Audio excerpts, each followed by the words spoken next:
Quibble Pants, the lovable pet and Oswald voiced dog. The personification of some MLP fans back in the day. Okay, not really back in the day. Today too. Some just can't accept that people can like new and old stuff. But talking about Quibble Pants gives me the opportunity to talk about the entire issue. He came up surprisingly often recently for whatever reason. Quibble Pants represents the fans well. Some love the early seasons or books of a franchise, often because it fits their personal taste better.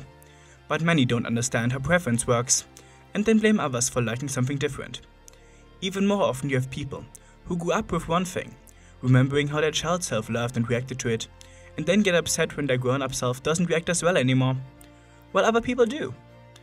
Some just never really realize that they might just not be the intended audience anymore. I'm not saying that every single fan is like that, and like with Quibble Pants, people can have perfectly valid reasons for not liking newer or older stuff, but the ones with the dumb reasons tend to be the loudest. If you want someone with proper reasons, check out people like Starstrike. He articulates his criticism on, in this case, MLP G5 very well. But I'm not making this video to talk smack about fans. I want to talk about Quibble Pants, because behind all that fan stuff hides an actually really smart guy.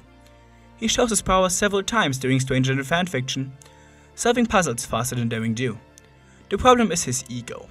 He is overconfident, even beating RD in terms of hubris sometimes. Like, it nearly got all of them killed, because he was so sure that he was right in saying that it was just an adventurecation. It does make for some funny moments at least, like when he has the guts to talk to Caballero about his accent. It takes a lot of convincing for him to see that it's real. The best thing about that resolution is his own personal acceptance of Rainbow Dash's enjoyment of the later books. He was mature enough to understand that people like different things. He likes the puzzle-solving side, while Dashi likes the adventurous and brave side of daring do, and both of them accept that in the end. It's how friendships should be. You can disagree, but if you are reasonable, it won't affect anything major. Like, look at me and Star. We disagree on a lot of things, but we are still good friends and treat each other's opinions with respect. It's something the fandom should learn from, I would say, right after they learn to distinguish opinion from fact.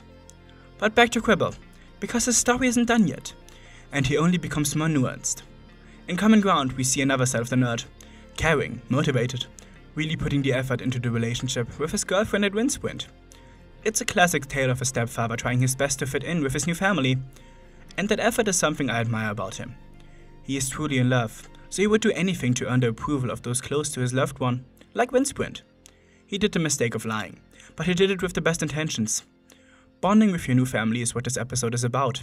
It's what gives the character of Quibble Pants meaning for a lot of older viewers who were in those situations themselves, while also making it relatable for the children who share Windsprint's sentiment. She was scared he would replace her birth father, while her mother just wanted to move on. That feeling of her mother wanting to move on is what makes her feel like that actually. Her mom has this new man, who she seems to really like, who she wants to be with. So Windsprint sees it as a real possibility for him to replace her dad. It's a classic patchwork family problem that many children who see this show relate to, while also giving the parents something that relates to them. And I would argue that the end is even more for the parents, because that is the dream outcome for them. The child starts liking the partner for who they are, and not for who they pretend to be at first. Windsprint starts appreciating Quibble's effort and nerd knowledge, even taking an interest in game analysis herself. The children would relate less here, because the concept of moving on in that manner is pretty difficult to grasp. But it's teaching the same kid that it's a good thing to let someone new into their life. It's not something they can stop. Their parents might find love again, and embracing it would be the best choice for them too. The new person isn't trying to replace an old one. They are taking a new spot, a new role in your, and in this case, your mother's life. I never understood that sentiment of a person replacing another.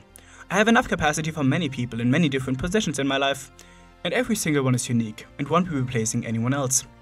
And here Quibble was truly making an effort. In the prior episode he was mostly an obnoxious fan who had to learn to be more mindful and accepting of others' opinions. But now he is the one who wants to be accepted by someone with a different opinion. I would argue that this experience with RD has given him more of an open mind, and without that experience, he wouldn't have had the same drive to be well liked by, in this instance, someone who didn't want to appreciate anything he had to offer.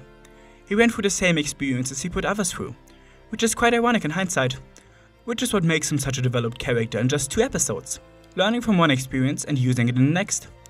You can see real progress with this guy. And in the end, he is a great stepfather. He put the effort in to try and make Windsprint like him. It was a valiant plan, but the wrong approach in the end. I need to mention Patton Oswalt, his voice actor, one last time. He came up way too often recently, so it was about time I talk about his character in MLP. And I hope you enjoyed my take on him. But what do you think? Can you see the progress he made? Which of the scenarios here can you relate to the most? Let me know, join my Discord and discuss some more. Thanks to my supporters, especially to Maverick, and until next time for the Bonus Spoony fellas, and bye.